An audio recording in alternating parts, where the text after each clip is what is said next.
Bonjour tout le monde, c'est Nils, j'espère que vous allez bien. Dans ma dernière vidéo, on a parlé de Lego, on a découvert ce qu'est Lego.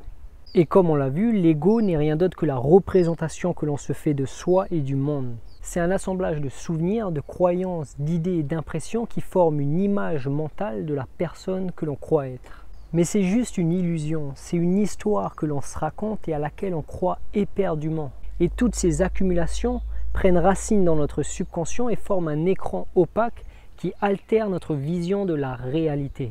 Avec ce voile, on interprète chaque événement au regard de notre conditionnement. Et ce conditionnement empêche notre véritable fragrance de s'exprimer harmonieusement. Nous devenons conditionnés. De plus, toutes ces accumulations sont comme une grosse mélasse qui nous colle à la peau, nous pèse et parfois même nous oppresse. Tout ce bagage obscurcit notre joie naturelle, notre innocence. Bref, l'ego est une construction et le seul moyen de se défaire de cette mélasse, c'est de se désidentifier de l'ego. Mais avant d'en arriver là, nous devons déjà comprendre comment s'est construit l'ego. Et justement, c'est ce qu'on va découvrir à travers cette vidéo. Avant de commencer, petit retour en arrière, on doit revenir à notre petite enfance. Imaginez une éponge un instant. Elle est sèche et rigide. Mais une fois plongée dans l'eau, elle en absorbe une quantité impressionnante. Et tout comme une éponge, l'enfant absorbe ce qui est dans son environnement. Il apprend par l'exemple. Ainsi, l'enfant apprend à parler de lui-même, car il évolue dans un environnement qui parle. En fait, il s'imprègne de ses parents, des adultes, de la télévision et du conditionnement collectif et culturel. C'est pourquoi l'environnement dans lequel un enfant grandit et évolue aura énormément d'impact sur la personne qu'il deviendra. Et comme nous allons le découvrir dans la suite de cet article, la construction de l'ego commence dès la petite enfance. Une crise identitaire. Dans notre société actuelle, les êtres humains sont en pleine crise identitaire. En effet, la majorité des humains sont complètement coupés de leur nature véritable. Nous sommes avant tout des êtres spirituels faisant l'expérience de la vie humaine. Et notre équipe corps, mental, émotion forme l'outil indispensable pour cette aventure terrestre. C'est pourquoi l'humain est le véhicule qui permet à notre essence de goûter à cette dimension physique. Mais c'est juste un véhicule. Pourtant, nous en sommes arrivés à nous identifier complètement au véhicule, à tel point que la quasi-totalité des humains ont fait du corps et de leur histoire leur principale identité. Bien sûr, cette identification nous donne un faux semblant de dualité. C'est parce que nous sommes complètement perdus dans le monde de la forme et de la manifestation que nous avons développé la fausse impression d'être séparés du reste, d'être seuls face au monde. Pourtant, notre véritable nature, l'être, est immuable, parfaite et omniprésente comparativement au monde de la manifestation qui, lui, est dans un changement perpétuel. Mais pour la majorité des gens, ce que je suis en train de raconter va juste paraître complètement abstrait. D'ailleurs, si vous êtes un grand sceptique, pensez à découvrir la vidéo intitulée « La spiritualité, pourquoi personne ne peut la comprendre ». Je vais mettre un lien dans la description juste en dessous, pensez à découvrir cette vidéo. Mais pour moi, c'est clair et net, l'humain est le véhicule qui permet à notre essence de goûter à cette dimension physique. Et notre véritable nature, c'est l'être ou la conscience. Pourtant, l'humain en est arrivé à s'identifier au corps et au mental, et c'est parce qu'il a développé une forte identification pour l'histoire qu'il se raconte que la pensée est devenue compulsive chez lui. Il n'arrive plus à arrêter de penser, il vit dans sa tête, et le pire dans l'histoire, c'est que la majorité des gens pensent que penser tout le temps, c'est normal. En effet, peu de gens prennent le temps d'explorer ce qui se trouve dans l'espace entre les pensées. Beaucoup sont trop préoccupés et investis dans leurs pensées. Alors souvent, ils n'ont même pas conscience qu'il se trouve un espace entre les pensées. Bref, tout cela pour dire que les enfants viennent au monde dans une société en pleine crise identitaire, une société de cerveau sur pattes. Et selon vous, quel sera le résultat? L'identification au mental. En évoluant dans un monde en pleine crise identitaire, l'enfant va finir par développer une grande identification envers le mental. En effet, il apprend par l'exemple, et c'est pourquoi il va naturellement s'imprégner du conditionnement collectif. Il va apprendre à donner beaucoup trop d'importance aux pensées.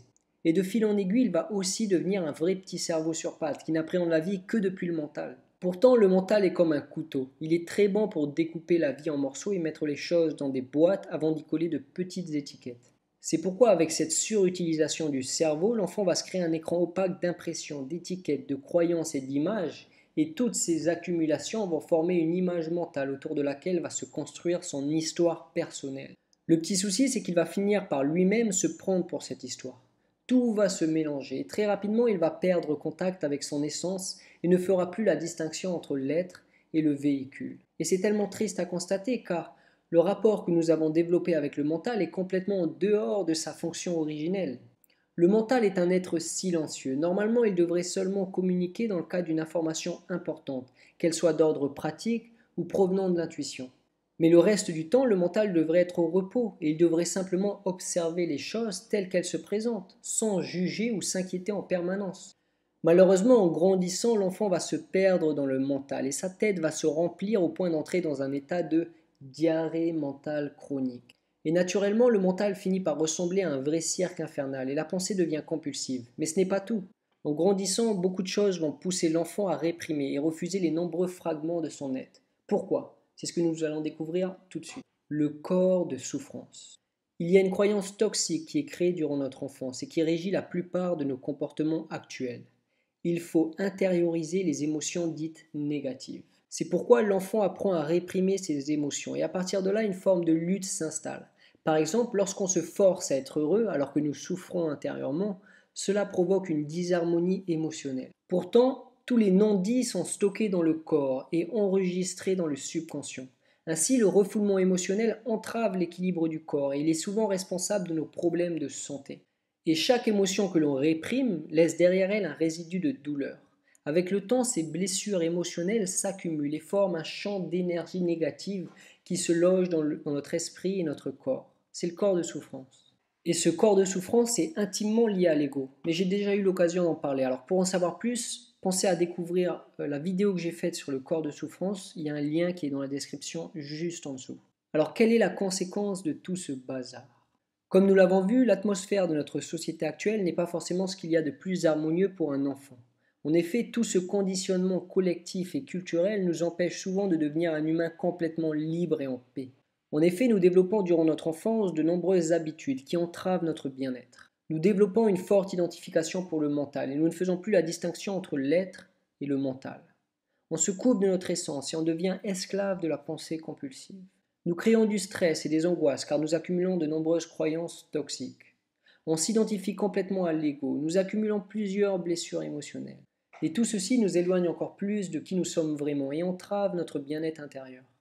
Mais la bonne nouvelle, c'est qu'il est possible de se libérer de l'ego et du bazar qui l'accompagne. Alors comment se libérer de cette entrave? Pour se libérer de cette mélasse qui nous colle à la peau, nous devons tout d'abord arrêter d'accumuler. Nous devons arrêter d'accumuler toujours plus de croyances limitantes, d'attentes, de craintes. Et pour faire cela, la première étape sera de se désidentifier du mental et de l'ego. Car pour le moment, nous avons développé une trop forte identification envers les bagages de notre passé. Alors pour se désidentifier du mental, c'est simple. Nous devons retrouver notre centre, qui ne se trouve pas dans le mental, mais dans l'être, dans la conscience. Et en apprenant à aborder la vie dans la pleine conscience, une distance se crée vis-à-vis des pensées. Et c'est seulement une fois que l'on trouve suffisamment de distance vis-à-vis du corps et du mental, que l'on peut enfin se dépouiller de toutes les accumulations et de tous les bagages du passé. Alors justement, c'est ce qu'on va découvrir dans la suite de cet article et de cette vidéo. Si vous voulez aller plus loin et découvrir comment vous dépouiller de vos blocages intérieurs et de vos blessures émotionnelles, pensez à découvrir l'article et la vidéo que j'ai faite sur le dépouillement personnel. Comme d'habitude, je mets un lien dans la description juste en dessous. Donc voilà, c'est la fin de cette vidéo. J'espère sincèrement qu'elle vous a plu. Et si c'est le cas, pensez à la partager et à cliquer sur j'aime. Donc ça, c'est une toute petite action de votre part, mais ça peut faire la différence pour le succès de mon blog. Donc voilà, pensez à mettre un petit pouce vers le haut. De plus, ça fait plusieurs années que je suis dans cette démarche de découverte intérieure et de dépouillement personnel. Et c'est pourquoi sur Pensée Naturelle, je partage avec vous des articles et des vidéos sur le sujet chaque semaine. Alors si vous voulez progresser avec moi et découvrir comment trouver plus de tranquillité et de maîtrise intérieure, je vous invite à me suivre et aussi à télécharger le guide du bien-être intérieur. C'est un guide gratuit qui est disponible sur le blog. Je mettrai un lien dans la description. Donc pensez à télécharger ce guide, c'est un bon moyen de commencer. Il est complètement gratuit. Sur ce, je vous souhaite une bonne journée. Ça m'a fait plaisir de partager cette vidéo avec vous. On se dit à la semaine prochaine pour une nouvelle vidéo. Allez, à bientôt.